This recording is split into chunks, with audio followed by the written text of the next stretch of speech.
गतिर्भर्ता प्रभुप्रेष्ठ ईश्वर पुरुषोत्तम आब्रह्मस्तंभभूधाता सद्गुरुत्वं नमस्तुते। परम प्रेममय प्राणर श्री श्री ठाकुर जगत जननी श्री श्री लक्ष्मी माँ परम पूज्य पाद श्री श्री बड़दा एवं आजिर भरोसा आचार्य देव श्री श्री दादांक चरण रे कोटि कोटि मोर प्रणाम।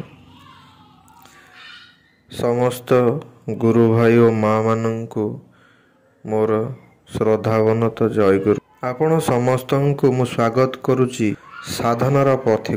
चलंतु आज मु आपण समस्त पई नहीं आसी परम प्रेम श्री श्री ठाकुर अनुकूल चंद्रंकर जो आशीष बाणी अच्छी ता देहरु गोटे सुंदर बाणी जो थे परम प्रेम श्री श्री ठाकुर अनुकूल चंद्र आम पई देइछंती एक सुंदर बाणी।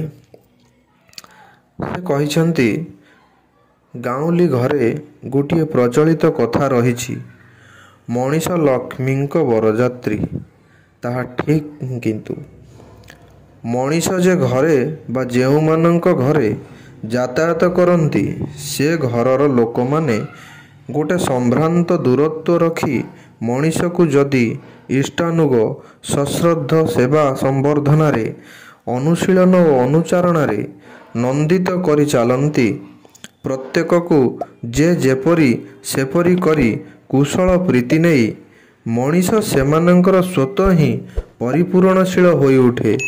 फलरे आसे तृप्ति दीप्ति आत्मिक सहयोगिता अर्थ और संपदर उपचयी उत्क्रमण देखी चिन्ही आलोचनार भीतर दे ज्ञान लाभ करी प्रतिष्ठावान होई सेमाने होई उठंती लक्ष्मीमंत।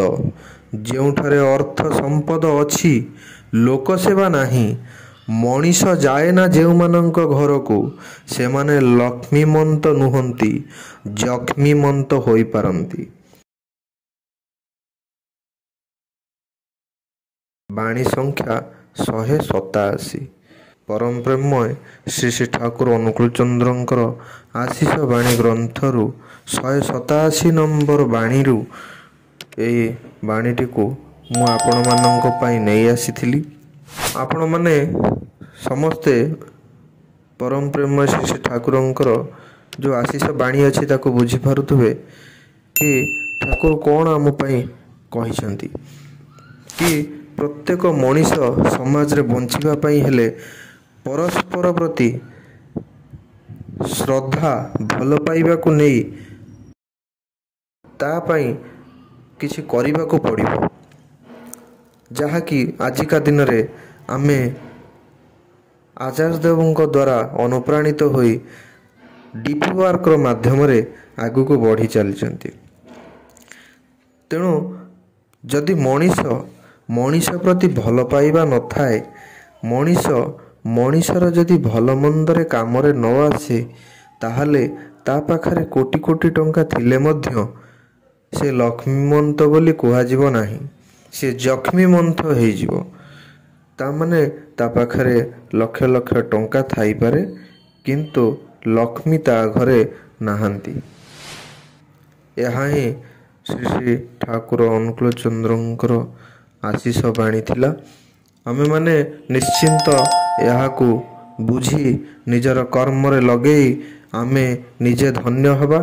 आम पड़ा पड़ोसी सांग साथी बंधु बांधव मानंकु मध्य ठाकुरंकु अनुसरण कराई धन्य करि तोलिबा। चलंतु आजि पई एतिकिरे मु रहिबी पुणी देखा हबा आगामी अध्याय रे। जय गुरु।